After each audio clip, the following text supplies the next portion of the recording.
Non, on va essayer. Ok. Boker Tov. Euh, Avant de commencer sur la parashat Nassau, qui est très riche, on va voir qu'il y a beaucoup d'éléments l'un après l'autre qui sont étroitement liés.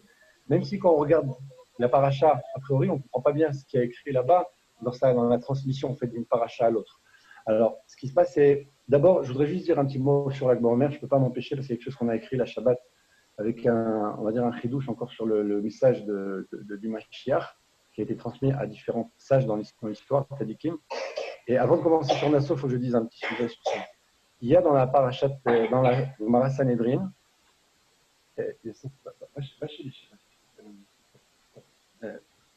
Gemara Sanhedrin, il y a un texte là-bas de Rabbi Yehoshua ben Levi qui dit la chose suivante. Il dit, il arrive à la porte donc, à la Mehara, à l'entrée de la Mehara, la grotte de Rabbi Shimon. Là, il rencontre Eliyahu, c'est un texte très connu, quand même. Et il lui demande quand est-ce que va venir le Mashiach. Et là, Eliyahu lui répond, demande au Mashiach lui-même. Pourquoi tu me demandes à moi? Il va voir le Mashiach. C'est facile, quoi. Bon, il va voir le Mashiach. Il lui demande, il lui dit la question, quand est-ce que tu viens mettre? Et le Mashiach lui répond, Ayom, aujourd'hui. Mais c'est tout ce texte. Et la journée passe. Et Rabbi Yehoshua ben Levi retourne chez Rabbi Shimon. Il dit, c'est le Mashiach, c'est un menteur. C'est un menteur parce qu'il m'a dit, il vient aujourd'hui, il n'est pas venu. Il dit non, tu n'as pas compris. Il dit, quand il te dit Ayom, c'est Ayom imbekolo tishmaou. Aujourd'hui, si vous écoutez ma voix, okay, si tu écoutez sa voix. Okay.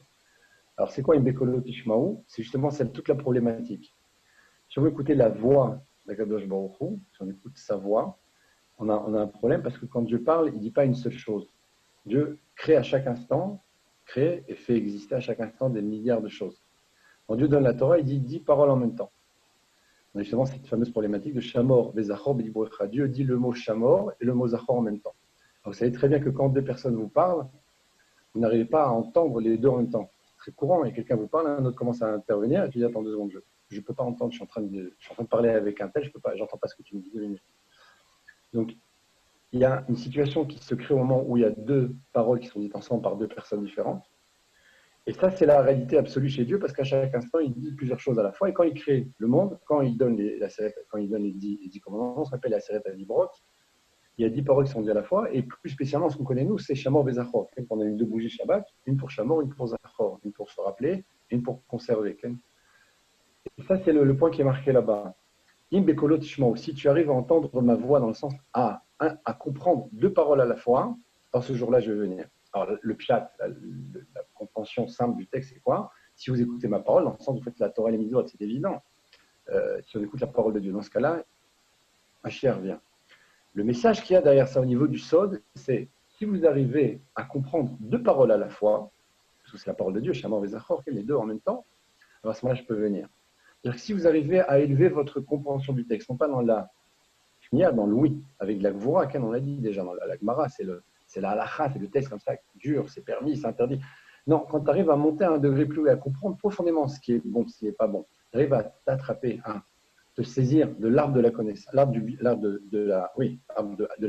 de la vie, et Tzachaim, mais pas à l'arbre de la connaissance du bien et du mal. Si tu arrives à t'attraper à l'arbre de la vie, et Tzachaim, donc c'est le Sod, connaissance du bien et du mal, c'est ce qui est bien et mal, c'est la partie dévoilée de la Torah, c'est la Gemara, la halacha. Si tu transcendes ça et que tu arrives à comprendre ce qu'il faut faire, à t'annuler comme faisaient les sages, en fait, que faisaient plutôt les avot, ils avaient la Torah avant qu'elle soit donnée. Comment ils faisaient la Torah? Il n'y a pas d'halacha, rien n'est donné encore. Pourtant, ils faisaient des 613 mitzvot. Pas d'avéra, jamais. Ni en pensée, ni en parole, ni en action. Comment ils ont fait ça? Parce qu'ils se sont attrapés justement à l'arbre de la vie. L'arbre de la vie, c'est le sod. Donc, ils étaient dans le sod absolu. Ils étaient merkava, ils étaient annulés à Dieu. Si tu arrives à faire ça, alors tu as tout gagné. Donc, Bekolo Tishmaou, ce jour-là, aujourd'hui, je viens. Ça, c'est la réponse. La même chose se reproduit chez Rabbi Shimon. On l'a expliqué l'autre fois. C'est là où je voulais en venir. C'est que Rabbi Shimon, quand il va rencontrer ce vieux-là, ce Zaken, avec ses 2 bouquets de Hadassim, eh bien, il va dire la chose suivante. Il dit, mais qu'est-ce que tu fais avec ça? Il lui répond, c'est pour Shabbat. Donc, Shabbat, c'est le hôte, c'est le signe entre nous, quand Dieu a créé le monde, le 7e jour, il s'est reposé, etc. Et là, Rabbi Shimon dit au vieux, au Zaken, pourquoi pas un seul, ça te suffit. Tu veux rappeler Shabbat, c'est bien, tu as une mitzvah avec ça. Il dit non, il en faut 2, un pour Zachor, un pour Shamor, un pour se rappeler. Bon, alors c'est ce qu'il lui dit, on dit les 2 paroles en même temps, c'est ça que je veux saisir. Donc ça veut dire que le Zaken lui répond la chose suivante. Et le Zaken, a priori, c'est le Mashiach lui-même. C'est-à-dire que quand Rabbi Shimon lui dit mais un seul, ça suffit, c'est ce que fait le Ham Israël, ils sont dans le 1, ils sont dans la voix, ils sont dans le oui, on n'entend qu'une parole à la fois. Il dit non, Zachor et Shamor, les 2, un Zachor, un Shamor. les deux mots à la fois. Si Zebedibour Echad, c'est d'une seule parole, et que j'arrive à les saisir, je lui donne exactement la même réponse. Quand tu vas voir que le Ham Israël, il arrive à faire comme toi, Rabbi Shimon, Tachazé, c'est ce qui est marqué dans le Zohar, regarde, non pas entend, Tashma, ce qui est marqué dans la Gemara, à ce moment-là, ma chère peut venir. À ce moment-là, je peux me dévoiler. Un Dachor et un Shemar à la fois, en une seule parole, chose qui est impossible à l'oreille d'entendre, mais à la vue, effectivement, de voir. C'est-à-dire que la vue, dans ce cas-là, ça devient la névoie, ça devient la prophétie. Quand on arrive à la troisième histoire, l'histoire du Baal Shem Tov, qui, ce fameux jour de Rosh Hashanah, fait une Aliyad Neshama, fait monter son âme, et arrive jusqu'au Echal HaMashiach, au palais du Mashiach, et là, il lui pose la question, la fameuse question, Ematai Atima, quand est-ce que tu vas venir mettre? Et là, il lui répond, lorsque tes sources répondent à l'extérieur. Mais ce n'est pas tout. Il y a une suite dans le texte, et la suite est la suivante. Il lui dit comme ça, il lui dit, quand tes sources répondront à l'extérieur, Machinimat qui est autre, ce que je t'ai enseigné, Veisakta, ce que tu as réussi à saisir, Veachlu Gam Emalasot. Il dit, pas seulement ça, même les autres, d'autres personnes arriveront à faire Ichudim, donc des unifications des noms, Valiot, et une Aliot, c'est faire monter son âme. Faire monter son âme, c'est pas avec une fusée, c'est rester là dans la pièce, c'est arriver à s'élever, à intérioriser, à retourner à sa source, la Neshama, au niveau le plus haut, et par là, à monter dans ce que dit le Baal Shem Tov, dans le Hamoud Ayahu, Yadoua le dans ce Hamoud-là, ce pilier-là qui est connu par ceux qui apprennent la Kabbalah. Pourquoi? Parce que le Hamoud, ça signifie qu'il n'y a pas ici de dispersion, ni à droite ni à gauche. Très souvent, lorsque quelqu'un se concentre dans un sujet spirituel, je parle quelque chose dans la Voda, il va y avoir ce qu'il appelle les sigim, il va y avoir des épis comme ça, il va y avoir des forces du mal, il va y avoir différentes choses qui vont intervenir, de mauvaises pensées que Dieu préserve, etc. Pourquoi? Parce que justement, comme dans la Tfila, pourquoi spécialement dans la Mida, pourquoi il y a une mauvaise pensée? Même n'arrive pas quand il est en train de faire du business, même si c'est possible aussi. Parce que justement, à ce moment-là, il doit atteindre un degré très haut. Dans la Mida, il est dans Atzilut. Il doit atteindre Atzilut, c'est ce qu'on a dans les mondes. On commence avec Kassia dans Modiani, puis on arrive sur Atzilut. Comment tu arrives à ça? Parce que tu vas t'élever de monde en monde. Quand tu arrives à ce niveau le plus haut, bien entendu, à ce moment-là, magnifique, on va venir, on va l'embêter. D'accord? Les mauvaises pensées qui vont intervenir à ce moment-là, c'est parce que justement, il est dans le Hamoud. Alors, c'est ce qu'il fait le Baal Shem Tov. Il dit, je monte. Il dit, quand je suis arrivé là-bas, alors il dit, ce que j'ai réussi à faire, le Mashiach lui dit, d'autres arriveront à le faire pour aussi. Quand d'autres arriveront à le faire, c'est-à-dire qu'ils auront aussi fait Ichoudim, Taliot, c'est-à-dire qu'ils auront aussi dans ce niveau de névoie, de prophétie, de lien à l'arbre de la vie, comme tu l'as fait toi, avec tes sources. Parce que tes sources, c'est quoi? C'est les sources de la Chassidoute et de la Kabbalah, c'est la Torah du Hari qu'il a enseigné. Et à ce moment-là, je pourrais venir. C'est le texte. On connaît où c'est Afatzat Hamayanot, on connaît faire répandre les sources. La suite du texte, c'est lorsqu'ils feront comme toi, Aliyot Aneshama et Ichoudim, faire montrer leur Neshama et Ichoudim.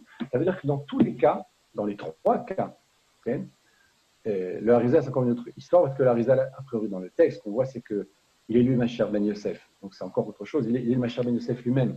Mais pour le Baal Shem Tov, Rabbi Yoshua ben Levi, qui est à l'entrée de la grotte de Rabbi Shimon, et Rabbi Shimon, dans toutes ces histoires-là, ce qu'on voit, c'est que la réponse qui est donnée, c'est lorsqu'il y aura une époque où les gens seront dans la névoie, les gens seront dans ce niveau de tachazé, ils seront dans le sod absolu. Et pas seulement dans le tashma, dans cet halakha, l'arbre du bien, la connaissance du bien et du mal. La connaissance du bien et du mal, ça veut dire j'ai le taor, le tamé, le permis, l'interdit, donc il y a cette espèce de quête de dichotomie constante. Non, je suis que dans le bien, l'arbre de la vie absolue. Ce qu'a fait Rabbi Shimon, eh bien par cela, tu sais que Mashiach peut venir. Vous allez me dire, mais qui est-ce qui a accès à ça? Eh bien, je vais vous dire tout le monde. Pourquoi? Parce que c'est marqué dans Ayom Yom.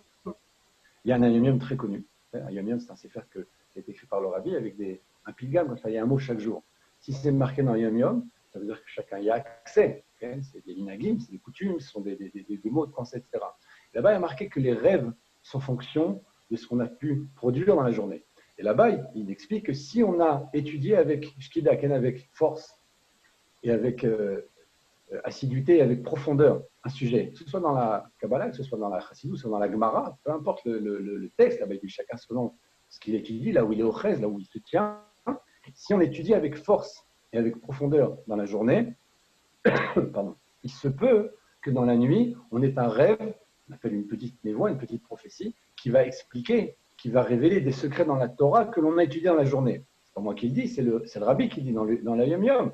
Donc c'est un texte qui est donné à tous les chassidim, à tout le Ham Israël, tout le monde l'étudie, tout le monde peut lire ce livre. C'est pas maintenant un livre très très difficile, même s'il y a des milliards de secrets à l'intérieur, mais il y a un petit message chaque jour. Donc ça veut dire que cette chose-là est donnée à chacun lorsqu'il va s'approfondir dans la Torah véritablement, c'est-à-dire qu'il va étudier avec force dans la journée et qu'il va avoir envie de comprendre un sujet sur lequel il y a une difficulté, il va avoir une question profonde, il va avoir un questionnement, quelque chose d'une recherche. Et bien dans la nuit, le rêve qu'il fera à ce moment-là révélera une réponse à la question qu'il aura pu avoir, au questionnement ou à la recherche qu'il aura pu faire.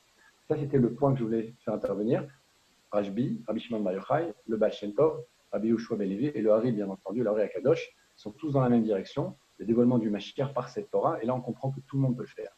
D'une chose à Pourquoi l'autre. seulement, pourquoi seulement dans le rêve, pas dans la vie de tous les jours? Ah, c'est possible. Dans le réveiller aussi, c'est possible. Mais c'est déjà une autre étape. Ça arrive aussi. C'est une autre étape. C'est-à-dire, si on y arrive, c'est très bien. Si tu arrives réveillé, tu peux y arriver aussi dans le rêve, automatiquement. Au départ, en général, c'est dans le rêve. Alors, quelqu'un qui arrive à avoir aussi un dévoilement réveillé, c'est possible, Ken, c'est cette avraka, cette fameuse Ken, cette lueur-là qui vient, ou une vision de voir quelque chose, etc. C'est très, très possible. C'est pas impossible. Et c'est déjà encore un autre travail. Le Rabbi demande de vivre avec ces choses-là. On a les capacités de faire ces choses-là. J'ai pas de problème. Simplement, je commence facile. Oui, Sinon, Darga. non, j'ai pas de problème. Maintenant, si tu me dis que toi, tu vois des choses qui vont se produire, etc. Ah non, j'ai pas dit que je vois. Non, je suis sérieux. Tu me dis la semaine prochaine, tu vois quelque chose qui va se passer, etc. C'est très possible. Non, je dis pas ça par zilzou, je me moque pas. Je dis, tu me dis, tu vas réussir à voir en pleine journée, dans le week-end, on va prendre que des bonnes choses.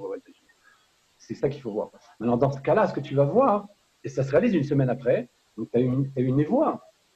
C'est passé en plein jour, il était midi. C'est possible, j'ai pas dit que ce n'est pas possible, c'est tout à fait possible. Souvent, je commence avec le facile. Si tu dis aux gens la prophétie, ils vont dire, mais de quoi tu parles? Quand tu dis, c'est possible, c'est marqué dans Yom Yom, tu as étudié dans la journée, la nuit, tu es arrivé, tu as une réponse sur la question que tu as eue en partant dormir. Tu t'es cassé la tête, tu es resté avec une question, ça t'a perturbé, et la nuit, tu as eu un rêve. C'est très possible, c'est faisable, c'est marqué. Pas seulement là-bas, c'est marqué dans l'histoire, mais le rabbi le ramène, il explique très simplement. Encore une fois, très simplement, ok, comprendre. Maintenant, en journée, ça peut arriver aussi. C'est évident que ça peut arriver. Ça arrive d'ailleurs. Mais c'est déjà un autre degré. C'est ce qu'on appelle Be'akitz ou Béchénas, que ce soit réveillé ou endormi, ce n'est pas exactement la même chose. C'est la prophétie de Moshe et des autres prophètes qui nous donnent un degré. Bon, on ne va pas en rentrer dans tout ça, mais c'est possible, tout est possible. Je ne suis pas contre. Au contraire, c'est possible, très possible. Okay. Maintenant, hein? Dans le bitul et la simcha? Oui. Obligatoirement, il n'y a pas seulement l'étude avec force, il y a aussi nécessairement un bitou, il y a une tara, il y a une doucha, on va aller au mikvé, on va faire attention à ce qu'on pense, on va dépenser pur. Écouter toute la journée des chadashot, les informations toute la journée, regarder des photos qui ne sont pas très cachates.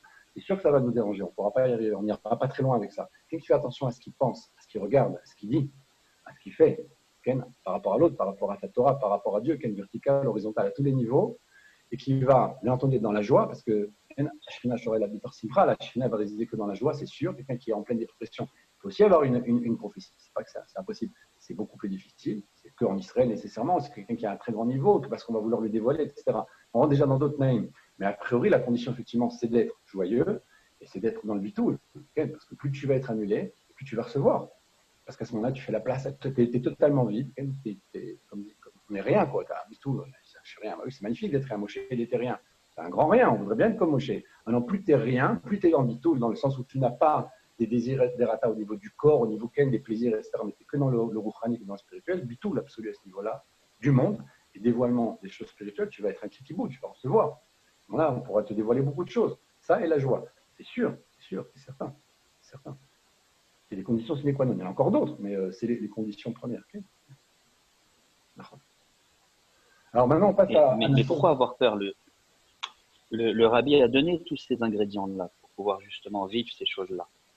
Ce n'est pas une étape, je pense, de futur, c'est une étape présente. Et que tout le monde a accès à ces choses-là, vraiment. Je suis d'accord. Il faut vraiment, c'est vraiment un travail, comme vous l'avez dit, il nous a donné toutes les clés encore pour pouvoir faire ces choses-là. Et le niveau de prophète, tout le monde était prophète. C'est ce qui est marqué dans la Torah. Il y a une troufa qui va revenir où le Ham Israël sera de nouveau dans la prophétie. J'ai aucun problème avec ça. J'explique juste simplement. Je dis aux gens, c'est pas si loin que ça. Si c'est marqué dans la Yom Yom, si on en parle, je ne rentre pas dans tous les textes. J'ai donné juste l'exemple de la Yom Yom parce que c'est un texte qui est assez court, que les gens connaissent, que si c'est marqué là-bas, donc c'est une transmission au Chassidim et au tout le Ham Israël. Donc on nous dit, voilà, tu peux le faire. Donc c'est sûr que c'est faisable, que c'est pas très difficile, etc. Mais quand tu dis aux gens prophétie, ils te disent, waouh, c'est des trucs il y a très longtemps, c'est que des gens spéciaux, etc. On te dit, non, c'est vrai pour tout le monde. Encore une fois, si ça se passe, et ça doit se passer, c'est évident aujourd'hui, alors c'est un signe qu'on est revenu dans une période, parce que la fin est reliée au début, qu'il y avait à l'époque, au départ, à l'époque des prophètes, même avant les prophètes avec Yavot, etc. Et dans ce cas-là, on revient à nos images premières à notre situation première, dans ce cas-là, Dieu peut se dévoiler dans cette prophétie. Et là, c'est aussi que la Géoula est proche. J'ai aucun problème, on est tous d'accord. Vraiment, les gens ne sont pas toujours prêts à ça. Comment? Je n'ai pas entendu. La Géoula est là. C'est pas chaud. C'est évident. Vous limitez, Rav Israq, vous limitez. Hein? Vous avez des beaux guilouim à nous faire. Vous avez de beaux guilouim à nous faire part. Les Hashem. Alors, on se transfère maintenant dans la parachat Nasso. Vous allez voir, il y a des sujets un peu disjoints comme ça. En fin de compte, on se rend compte que tout est lié. Parachat Nasso. Alors, pour commencer, on va aller relativement vite parce que je crois que le temps passe, on est déjà à 52. Alors, Nasso, la valeur numérique de Nasso, c'est 351. C'est quoi 351? On en avait parlé déjà. C'est la valeur numérique de Adam, Noach, Abraham. C'est pas pour rien. Ils sont les premiers niveaux de Goël, les premiers niveaux de libérateurs. Adam Arishon, il doit faire rentrer Shabbat, c'est le libérateur premier. Noach, il est Ish Tzadik, il n'y a qu'un seul homme qui est Tzadik, d'ailleurs tout le monde meurt à cette époque-là, sauf lui. Donc il n'y a que lui qui est candidat, on va dire, au titre de Mashiach, puisque Mashiach doit provenir à chaque instant, depuis l'instant où Dieu a créé le monde. Parce que Roi Elohim Refet Apnama, le souffle de Dieu, et la surface de l'eau, le souffle de Dieu, c'est, nous dit le Balatourim, nous dit le Yakut Shimoni, Zéroucho Shel Melech HaMashiach. Tu parles de Melech HaMashiach, le monde n'est pas créé encore. Justement, c'est pour te dire que Mashiach est là déjà avant la création du monde. Puisque Am Israël a la Marshava, le peuple juif est montré dans la Marshava de Dieu avant la création. Donc nécessairement, Adam Arishon, quand il vient, il est le Mashiach.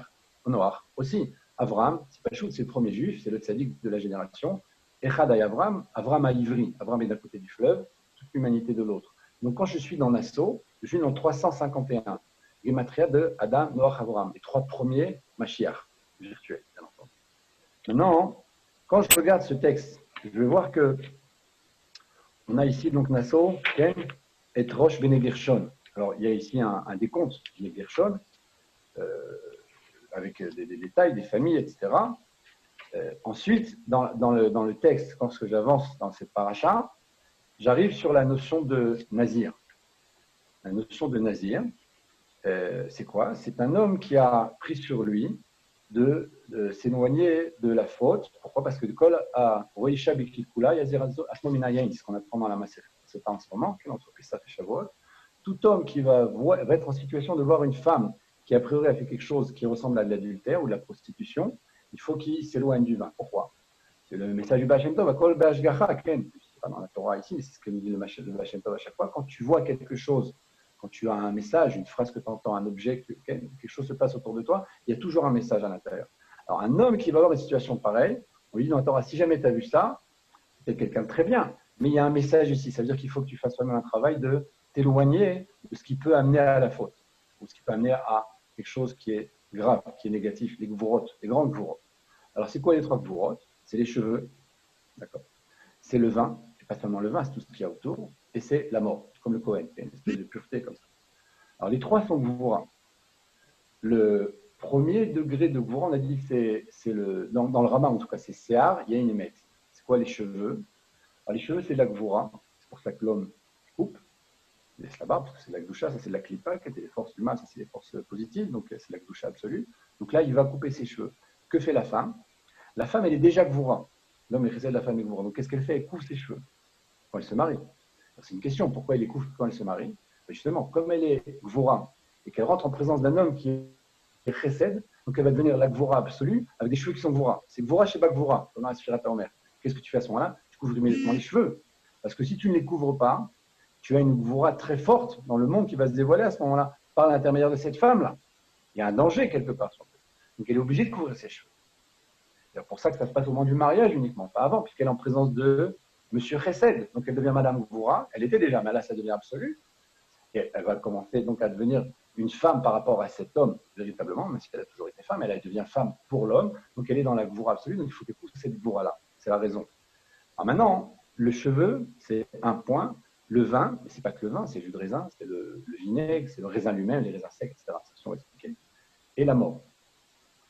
Alors, chacun d'eux correspond à un degré, qui sont les trois premiers, justement, de Nassau, Adam, Noach, Avraham. Adam, il a fait quoi? Il a introduit la mort dans le monde. Donc, interdiction de s'approcher de la mort. Noach, il a fauté par quoi? Par le vin. Il a planté la vigne. avec le Satan. Le Satan est intervenu à chaque fois d'ailleurs. Le Satan est intervenu, il a pris du vin, il a bu, il s'est saoulé, son fils est venu, etc. On dit ou bien il a rendu nu, ou il a violé, etc. Bon, tous les Pirushim, rien de très très beau là-bas. Il nous voit très fort, quelque chose de très très grave. D'ailleurs, pour ça, il était maudit, Ham, etc. Quand on voit ça, on se rend compte que déjà le Nazir, il a réparé ces 2 degrés-là. En tout cas, il doit les réparer, c'est-à-dire qu'il répare des fautes premières de Adam et de Noach. Qu'est-ce qu'on fait du cheveu? Alors, sur le cheveu, il y a une grande question. Si tu dis que c'est de la gvoura, je m'éloigne du vin, jus de raisin, ça va très loin. On voit que ce n'est pas seulement ça, c'est pas seulement le vin. Ça va beaucoup plus loin. Ça aussi, ça explique. Parce que le Nazir, quand il ne boit pas de vin, je comprends. Le vin, ça souffle, donc il peut arriver à une situation négative, dangereuse, de manger un raisin sec. Mais du chomet, du vinaigre dans une salade, quel problème? Alors, du fait que Adam Arishon, il a mangé, lui, de l'arbre de la connaissance du bien et du mal, on est dans le mal, là, ici, qui est d'après le Zohar du raisin, donc il a mangé le fruit. Noach, il a bu. Donc on a les 2 interdits ici. Tout est lié, comme Noach aussi va avoir aussi la mort absolue dans toute son époque. Donc la mort et le vin sont liés, le raisin sont liés à Adam et Noach. Donc ici, j'ai un rejet de ces 2 degrés-là au maximum. Quand j'arrive aux cheveux, j'arrive sur Abraham. Quand j'arrive sur Abraham, il y a un texte connu, justement dans Parashat Naso, du Hari Akadosh qui s'appelle le Shar HaMitzvot, où il dit là-bas que le cheveu du Nazir est un cheveu blanc. Pourquoi blanc? C'est une image. Le Nazir à 18 ans, il n'a pas les cheveux blancs, par exemple. Pourquoi ils sont blancs? Parce que ses cheveux à lui sont que du rachamim.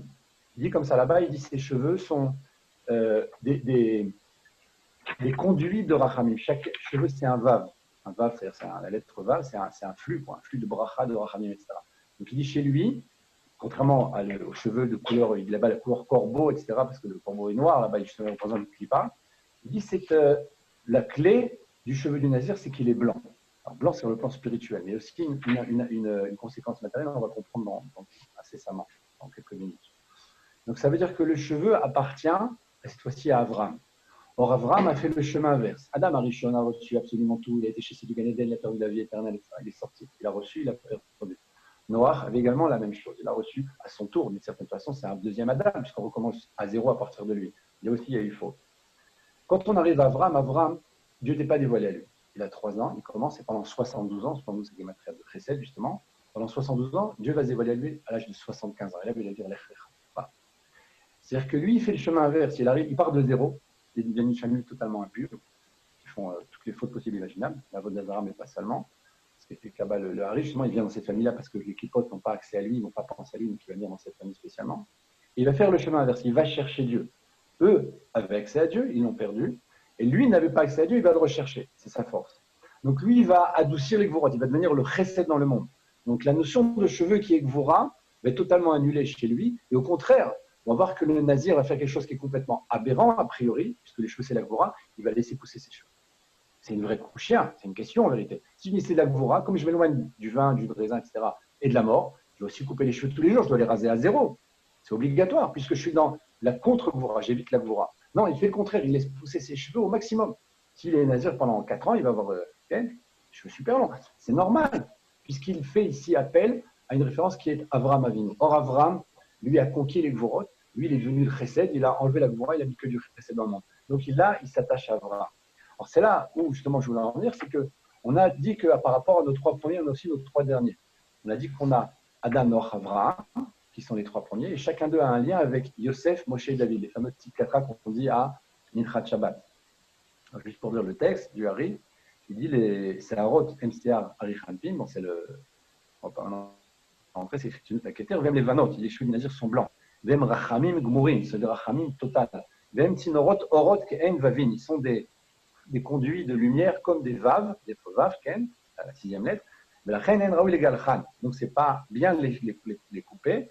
Nazir, il continue sur ça. Donc il dit c'est le contraire. Puisque les cheveux de Rachamim, tu n'enlèves pas le Rachamim, tu vas le laisser. Mais tu fais le contraire de ce qu'il aurait dû avoir, puisque le cheveu est Gvoura. Mais lui, il a réussi à transformer ça. Alors maintenant, on a dit, donc on a fait ici un rappel sur les 2 qui sont liés à chaque fois. On a dit Yosef, Moshe, David. Adam Arishon, le premier est lié à David. Adam donne 70 ans de vie à David. Adam est le premier, David est le dernier. C'est Mashiach. David Malka Meshicha. Quand j'arrive à Noach va construire l'arche pendant 120 ans. Quand il construit cette arche-là, il ne va pas faire d'efforts particuliers. Moshe va vivre lui 120 ans. Beshegam ou Bassar, Ken va Chaim Esrim Shana, etc. C'est le verset connu. Beshegam, il est le verset valeur numérique de Moshe, 345. Donc Moshe Rabbeinu, pas seulement ça, il va partir de ce monde sur Arnevo. Arnevo, c'est Nunbo, on nous dit, c'est le Nun qui est là-bas, mais ce n'est pas seulement ça, Nevo, Gematria 58, comme Noir. Dans Olam, Shana, Nefel, dans les 3 degrés, l'homme dans l'espace-temps, il va réparer totalement Noir. Au dernier instant, c'est 120 ans, il va quitter le monde. Zainadar, au même moment. Pourquoi? Parce qu'il doit réparer les 120 ans de Noir. Donc, Moshe, c'est Noir. Quand on arrive à Yosef, Yosef, il est Yesod.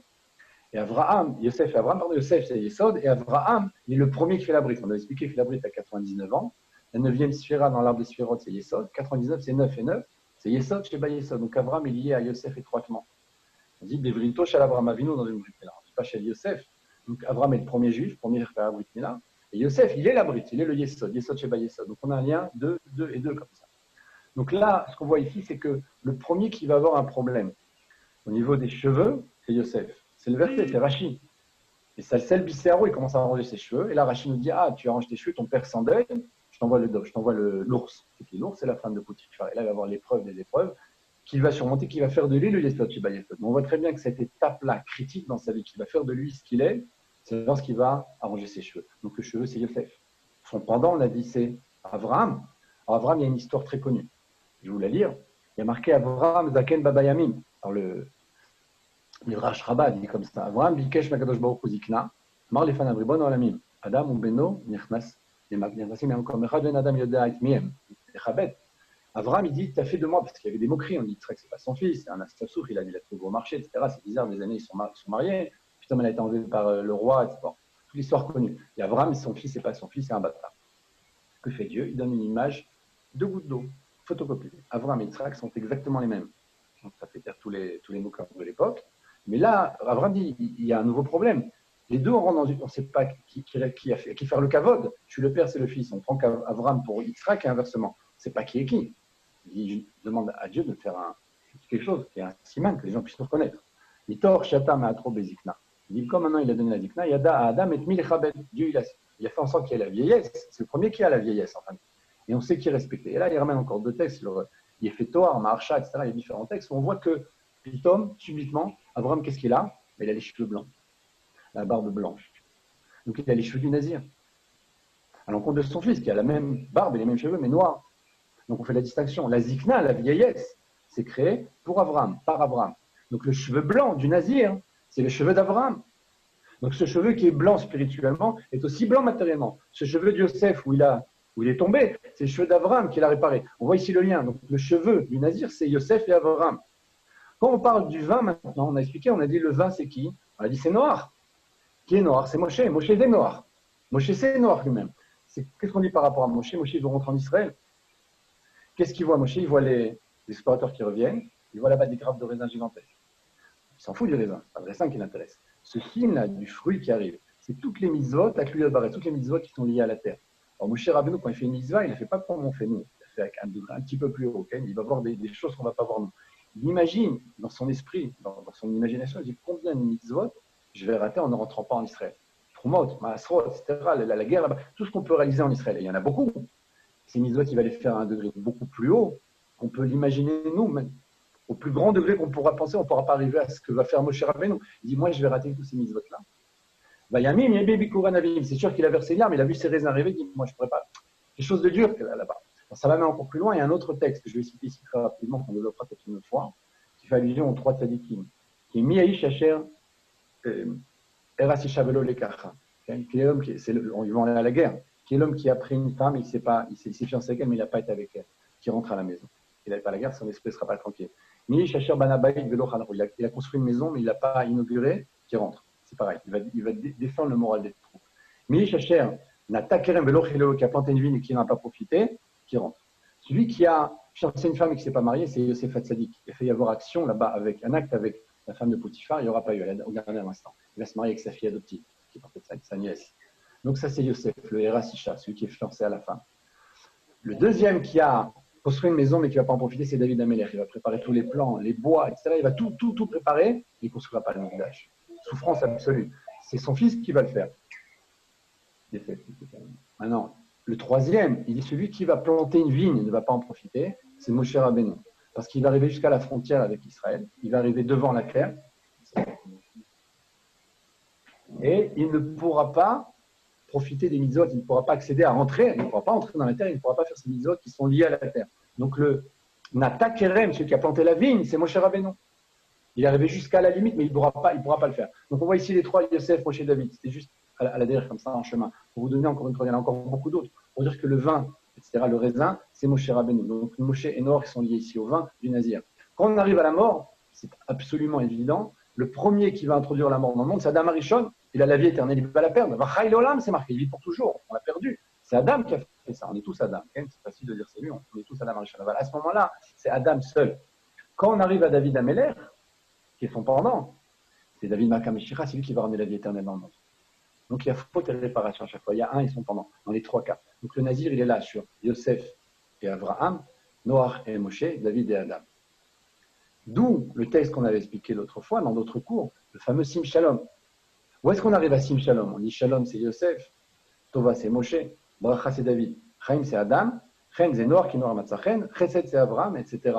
Parce que justement, les trois premières lettres de Sim Shalom, c'est Seah, il y a une Vémet, le cheveu, c'est l'ordre du Rambam d'ailleurs dans les halachot, le cheveu, le vin et la mort. Cheveux, vin et mort, Seah, il y a une Vémet, première lettre de Sim.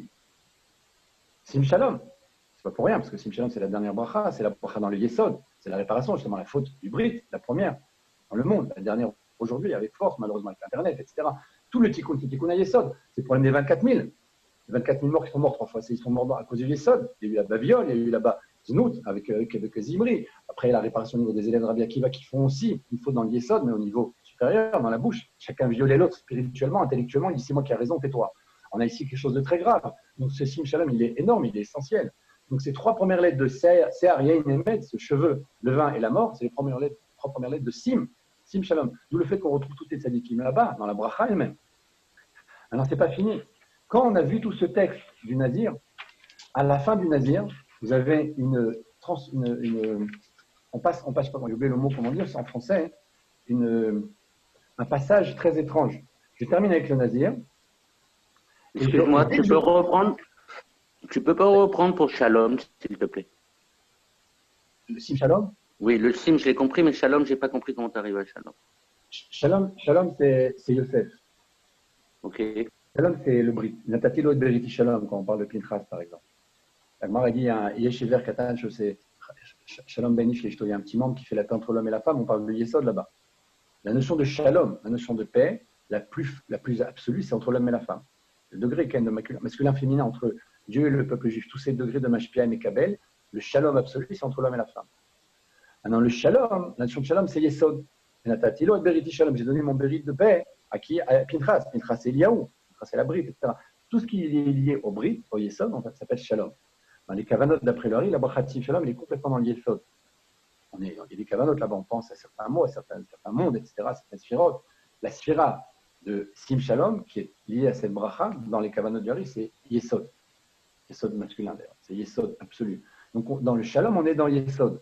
On est dans Tova, on avait expliqué d'autres shiurim. Mais on revient avec plaisir, c'est une notion qu'il faut reprendre constamment, c'est sûr. On a une ancienne notion de Tova, marqué dans la Gemara, Moshe s'appelle Tov. Tout vient. C'est le mot de la Gemara dans Sota, justement, quand il est né.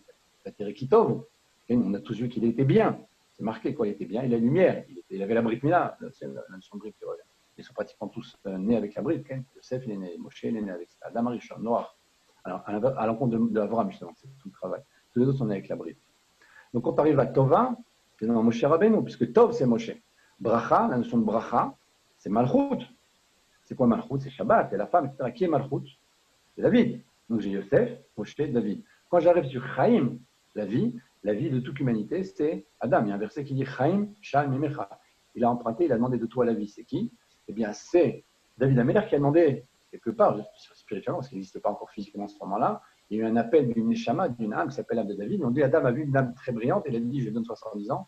Dommage que cette âme ne vive pas. Il a très bien fait parce qu'en introduisant la mort, il a introduit la galoute, la mort, etc. Mais au même moment, il a donné la vie à celui qui va rétablir la vie éternelle et la Géoula. Il a fait une chose et son contraire.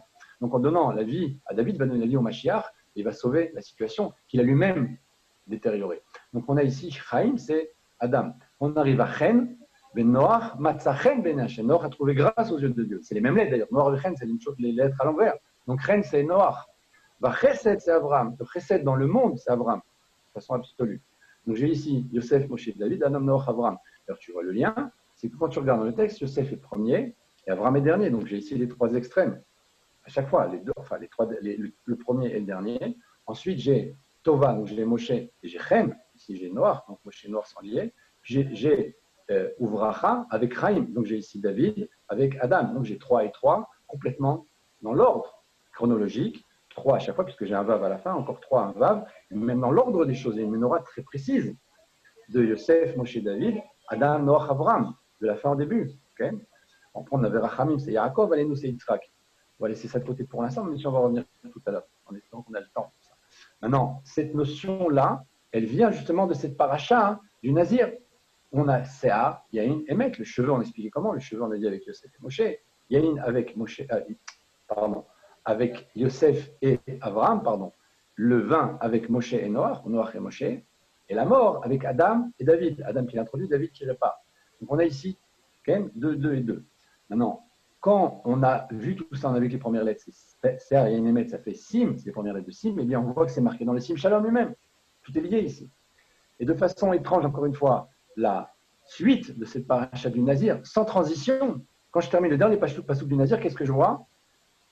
D'aber Hashem el Moshe les morts, D'aber el Aaron vel Banav les morts, Kote Baruch Hu Bnei Israël Amor Lahem, Yevarechecha Hashem ve'Yishmerecha Yer Hashem Pan. C'est magnifique, très belle bracha, Birkat Kohanim. Quel rapport entre Birkat Kohanim et le Nazir? Je vais vous le dire. De la même façon qu'on a ici 3 symboles qui sont le cheveu, le vin et la mort, qui sont à la fois chez 2 tzadikim, le premier et le dernier, dans la Birkat Kohanim, on s'appelle Abraham Shuleshet, la bracha qui est triple. En réalité, elle n'est pas triple, elle est triple et double. Là, j'ai 2 qui sont 3 et là, j'ai 3 qui sont 2. Je vais expliquer.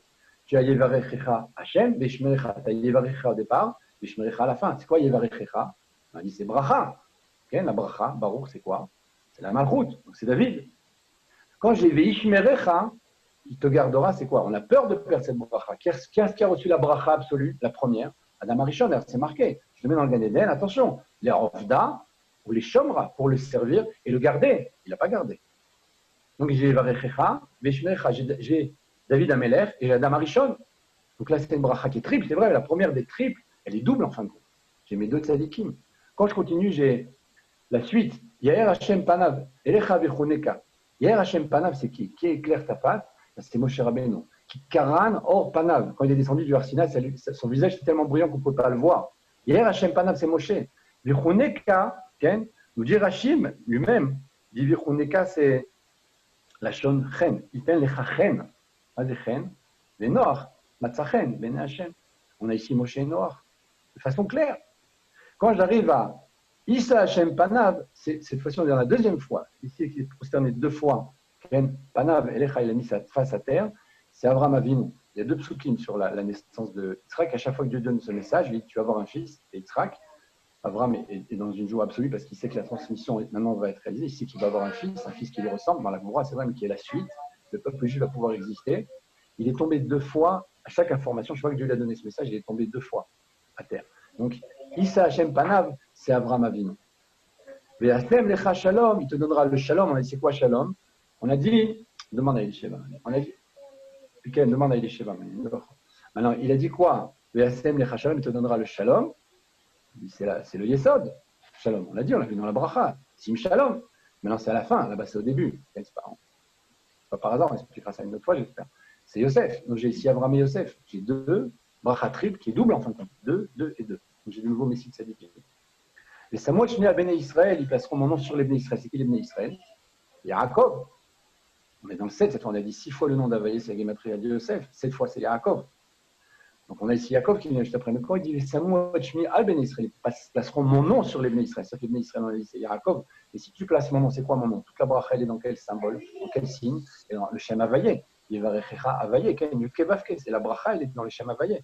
C'est-à-dire que tout le Inyan ici, dans ce Shem-là, si je rajoute mon nom, encore une fois, sur Bnei Israël, on est Israël, c'est cette fois Israël, cette fois Yaakov, c'est Gematria de Yaakov, cette fois Avaye, pardon, c'est Gematria de Yaakov. Si je rajoute encore une fois, j'arrive au 8.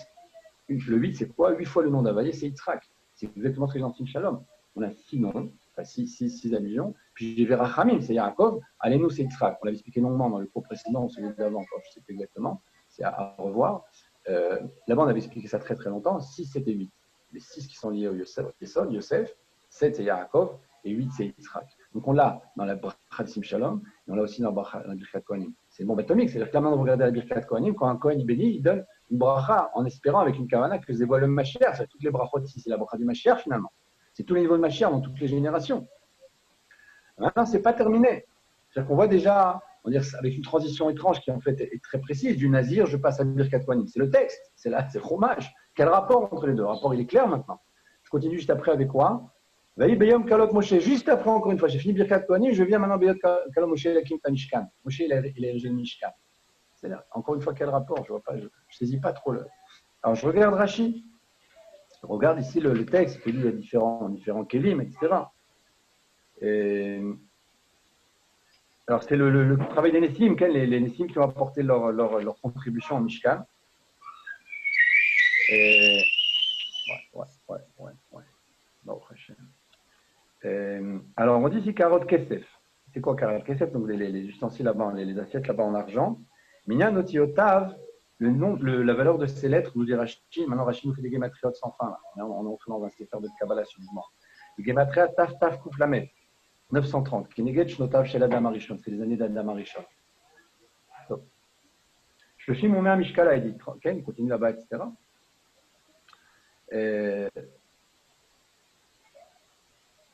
Il donne l'âge, à quel âge il a commencé à donner naissance à ses fils. Isra Kechat Kesef. Il dit la suite maintenant, Isra Kechat Kesef, c'est quoi? Gematria Taf Koufraf, Gematria 520. Ça, c'est sur Noach, qui a donné une naissance à l'âge de 520 ans. 520 ans, il a commencé à donner naissance. Parce que comme Adam, il a donné à tel âge, alors maintenant je passe de Adam à Noach. C'est récent, on a déjà les deux là qui apparaissent. Shivim Shekel qui négative Shivim Mot, il dit c'est Shivim Shekel par rapport à son destination, etc. Akafachat. Et après, il continue à Sarah Zahav, mais la Torah Gimatria Kenshi, Torah Tariag Mitzvot, il y a plein de choses très intéressantes là-bas, mais je vais m'arrêter sur un point bien précis. Parechad, Keneged, Abraham. Regarde, tu m'as parlé d'Adam Arishon, tu me parles de Noach. Je ne parle pas d'homme particulier, il y a beaucoup de Gematria sur encore d'autres sujets, mais là, il parle de Adam Noach, et subitement, il parle de Parechad. C'est qui Parechad? C'est Abraham. Shneimar, bon, Vaikar Ben Bakar, il a pris un Ben Bakar. Alors, j'ai Adam, j'ai Noach, j'ai Abraham. Quand j'arrive à Aïl Echad, c'est Yitzhak. Encore un. Vaikar Chetaï, il a pris l'Oïl. Keves Echad, Keneged, Yaakov. Pourquoi le Keves et Yaakov? Vassim, il frit Yaakov. Yaakov, il a fait la différence entre le Vassim, c'est avec le deal avec la vache. Sirizim, il a frappé al Mechirat Yosef. On continue, c'est pas fini. Le Sirizim, c'est pour. Izim, pardon, c'est pour faire une capara sur la vente de Yosef. Comme il dit, Vaishratu Sirizim. Ils ont fait un Sirizim parce que Rachid dit là-bas que le sang du Izim ressemble à celui de l'homme. Ça, il regarde.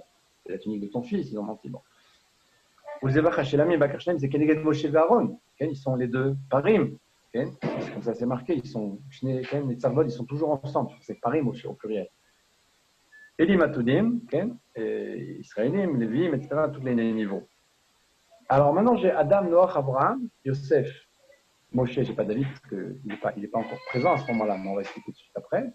Et chez Moshe et Aaron, j'ai absolument tout le monde. J'ai tous mes tzadikim. Même dans les textes qu'on a évoqués précédemment, dans le Sim Shalom et dans le Birkat Kohanim, on ne parle pas de Aaron, virtuellement. On parle en vérité absolument d'Aaron. Parce que si je parle de notre Ménorah, qu'est-ce qui donne la Ménorah? C'est Aaron. Quand je parle de Birkat Kohanim, qu'est-ce qui donne cette bracha? Qu'est-ce qui bénit le Ham Israël? C'est Abracha, c'est qui est-ce qui fait cette bracha? Bigdushato shel Aaron, pas plus que ça. Normalement, c'est la bracha, c'est la chapitre de Mitzvotav. Là, c'est pas Mitzvotav, c'est Bigdushato shel Aaron. Quelque part, il est comparé ici à Dieu, c'est lui qui va être le kéli de la bracha. Donc Aaron, il est super présent. Il n'est pas présent, il est présent dans la Menorah, il est présent dans la Birkat Kohanim absolue. Donc ici, j'ai tout le monde. Et dans ce texte-là, j'ai exactement tous les tzadikim dans l'ordre, encore une fois. Qu'est-ce qui manque? C'est David. Là, c'est encore autre chose, parce que David, c'est Malchut. Comme il est Malchut, il est toutes les séphirotes à la fois. Il n'est pas évoqué, parce qu'il se trouve en réalité à l'intérieur de tous ces sages-là. Il les complète, il est eux-mêmes, il est à la fois celui qui va être la Malchut, et il est donc tous sont David un petit peu quelque part, et lui, il est tous un peu de tous les autres. Donc c'est ambivalent. Donc j'ai ici dans ce texte encore quelque chose qui, a priori, passe sans transition de la Birkat Kohanim soudainement au Parashat Anissim, et je vois que Rashi rentre dans le détail avec des tas de gématriotes, des tas de sujets. C'est la Kabbalah pure. Je regarde le Rashi là-bas, quel rapport? Et on voit qu'ici, il nous donne tout le texte qui correspond au Mahalach qu'on a expliqué déjà précédemment. Toutes ces précisions qu'on a données, tous les tzadikim sont présents ici de façon différente au niveau de la Menorah, au niveau du Birkat Kohanim, au niveau du du Mishkan. C'est vrai tout au long du texte. Pourquoi? Parce que cette paracha est parachat Masso, 1351, Adam, Noach et Abraham. Tout le monde à la fois.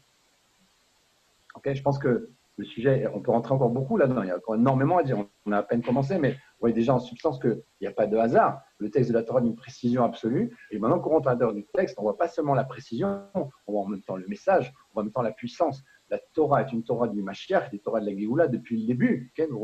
C'est le deuxième passouk. Chez Melech HaMashiach, nous disent les commentateurs. Ce n'est pas pour rien, mais c'est vrai à chaque fois. Il y a énormément de parachiotes comme ça, il y a énormément de textes comme ça. On va pouvoir bien entendu en parler tout de suite, on va faire ça au fur et à mesure, c'est encore beaucoup d'autres cours, mais cette paracha, elle est vraiment énorme. C'est-à-dire que je vois ici le Sim Shalom, qui est là dans la bracha, et je vois Birkat Kohanim, qui d'ailleurs est dit toujours avec le Sim Shalom, c'est lié, on dit ces brachot ensemble, les deux sont 3 et 2, 2 et 3, et après 7 et 8, puisqu'on a 6, 7 et 8 à chaque fois, dans les deux brachot de Sim Shalom, et ici de Birkat Kohanim. Est-ce qu'il y a des questions? Pas de questions. Okay. Non, il faudra reprendre tranquillement là. Il faut digérer. Vous pouvez revoir la vidéo après. Vous pouvez. Razak, super. Tu as encore quelques minutes, hein, Israq. Hein, c'est dernièrement. Alors, vous l'aviez compris là, on a évoqué tout à l'heure ce fameux texte. On avait dit que c'était vrai pour Abraham, etc. Je veux revenir sur ce texte qu'on a évoqué avec les Mish, Asher, Ken, Nata Kerem, celui qui a planté la vigne, qui a marié une femme, etc. Quel est le siman là-bas? Quel est le signe qui nous fait comprendre qu'on parle là-bas de ça, à part que c'est vraiment flagrant ici? C'est qu'est-ce qui dit ça aux soldats quand ils vont partir à la guerre? D'une part, le Kohen. Il y a la Gemara, ça explique le Kohen avec le Shoter, le Kohen au Kohen, ça, bon, il y a différents textes. Mais qu'est-ce qui est makri? Qu'est-ce qui lit ça aux soldats qui vont à la guerre? C'est le Shoter. Or, Shoter en hébreu, c'est une valeur numérique de 515. Shin, Vav, Tet, Resh, ça fait 515 exactement. C'est-à-dire que le signe quoi, que la Torah nous donne, dit, voilà, tu vois le shoter ici 515, mais attends-toi à voir quelque chose juste après qui correspond à notre tzadikim qui annonce la Géoula qu'on avait dit, qui expliqué une fois déjà. Quand tu as le 515, tu as le 42. Quand tu as le symbole du Mashiach, tu as la fin des 42 voyages, et inversement, 42 515, ils sont toujours ensemble. Je dis dans Spirator Mère. Il y a le fameux Anabechouar qui est le nom Mab, qui a 42 lettres, 42 mots. Et juste après, je dis la Mnatser Binginot. On a dit Binginot, ça s'écrit avec une valeur numérique de 515. Quand j'ai 42, j'ai 515. Donc ici, qui est-ce qui est Makri? Qui est-ce qui dit ça aux soldats? C'est le Shoter qui a une valeur numérique de 515. C'est pour ça que dans la suite, j'ai ici ces 3 degrés qui sont Yosef, Moshe, David de façon absolue. C'est très très clair dans le texte, on le regarde. Alors, si vous regardez les psukim, vous allez voir, ça saute aux yeux. Alors, c'est pas seulement ça. C'est que dans le verset, on dit qu'il va rentrer chez lui, Shema Yavo Ishacher, de peur que vienne un autre homme, et il prenne sa femme, il prenne sa maison, il prenne sa vie. Misé Ishacher, qui est l'autre homme. Quand on parle de Acher, on parle de Sitra Achara. C'est la chod du Rambam. Il dit si jamais quelqu'un est Cheskat Mashiach, etc., et qui meurt à la guerre et qu'il est tué, c'était le Mashiach peut-être, mais il n'a pas réussi à aller jusqu'au bout. Pourquoi? Parce que Ishacher est venu, il y a un autre homme qui est venu, qui l'a tué. Donc on a peur pour ce Mashiach. On a peur pour lui. C'est comme l'histoire on a évoqué tout à l'heure au début du cours. On a parlé du Haré à Kadosh. Il est parti sur les tombes de Shmalia Vaftalion. Qu'est-ce qu'il fait là-bas? Il dit à ses élèves, et c'est le Rabbi Chaim Vital qui nous raconte ça, il dit comme ça, il dit, il faut que vous priez. À Shmalia Vaftalion, on transmet qu'il faut que vous priez pour que ma chère Ben Yosef ne meure pas. Et quelques jours après, raconte Rabbi Chaim Vital, il dit, Ishmat, Moreno, notre maître est retourné à la Yeshiva du ciel. C'est une catastrophe pour le Hari. Ils sont autour du Hari, ils entendent ces taureaux. C'est le taureau d'un autre monde. On ne peut pas imaginer ce que c'est. Quelques jours après, il parle. Et là, il dit Berov type shooté, par notre grande bêtise, on n'a même pas pensé à demander de qui il parlait quand il dit le Mashiach Ben Yosef va mourir. Il dit comme il était très anave, le Hari n'a pas voulu dire. C'est lui qui parlait. Donc, rétroactivement, on a compris que quand il nous a dit ça, il parlait de lui-même. On n'a pas fait ce qu'il faut, on n'a pas réagi, on n'a pas essayé de retenir, et ils n'ont pas compris à ce moment-là. Ça veut dire que tu vois ici cette chose-là. Pourquoi je parlais de ça ici maintenant? J'ai perdu mon fil. Mashiach Ben Yosef. La notion de Mashiach Ben Yosef, Mashiach Ben David, il y a ici une peur quelque part. Elle est réelle, elle est existentielle, c'est marqué dans les textes, etc. On a peur que Mashiach Ben Yosef soit tué, on a peur que même Mashiach Ben Ken, que Dieu présente. Alors il y a ici quelque chose dans le texte qui nous dit Pen Yavo Ishacher, de peur que vienne un autre homme. Et qui est l'autre homme? Ishacher, Mazé Acher, c'est Sitra Achara, l'homme de l'autre côté. Et à ce moment-là, il va mourir là-bas à la guerre. Qui rentre chez lui, qui retourne dans sa maison. qui ne sortent pas à la guerre. Il y a danger réel. On parle de Yosef, chez David. Ce qui s'est passé, ils sont partis à Mikrat Shabbat, au moment des Gvurot, de Shabbat. Donc ça, c'était encore l'idée qu'il y avait là-bas. Là, on peut encore continuer très longtemps, mais j'ai peur d'entrer dans un sujet et puis de rester encore une demi-heure. Je ne sais pas s'il y a un problème de timing, s'il y a des questions encore une fois, ou un sujet que vous voulez aborder, qu'on a évoqué. Ou... Non, moi, je voulais juste dire, c'est Jean-Marc, je suis heureux de te revoir, Yitzhak, par Zoom. Je ne t'avais pas revu depuis des années. Comment ça va? Magnifique. T'habites où maintenant? Kochavia, quoi. Ah ouais, t'es en Israël, Razak. Ça va faire 20 ans, Jean-Marc. Ah bah oui, mais bon, je suis pas très chassidou, moi. C'est un chiffre premier, le 351? Okay. C'est lequel? Ah, premier, tu parles au niveau. Je n'avais pas compris ce que tu voulais dire. Je crois que tu parlais premier dans le sens de sa valeur intrinsèque. Toi, tu dis premier dans le sens. Ah non, premier, je ne sais pas, tu parles en arithmétique, je ne sais pas te dire. Non, je ne sais pas. Non, c'est un chiffre premier, c'est non? un 9, quoi. C'est un 9, 5 et 3 en valeur en Gematria Ktana. On ne fait pas trop de Gematria Ktana. On ne fait même pas du tout. Gematria Ktana, c'est 9. Et 9, c'est le Hémet, quoi. C'est le 9, il est multiplié par n'importe quoi, par 1,5 milliard, tu vas toujours retrouver un 9. Il y a en Gematria Ktana, c'est un 9. Non, ce que je veux dire, c'est que 351, ce n'est pas divisible, si je ne me trompe pas. Non, c'est pas que je te parle de Gematria Ktana. Non, j'avais pas compris. C'est un nombre premier, non? Oui, c'est un nombre premier, ouais. Et ouais, il n'est pas divisible après, oui.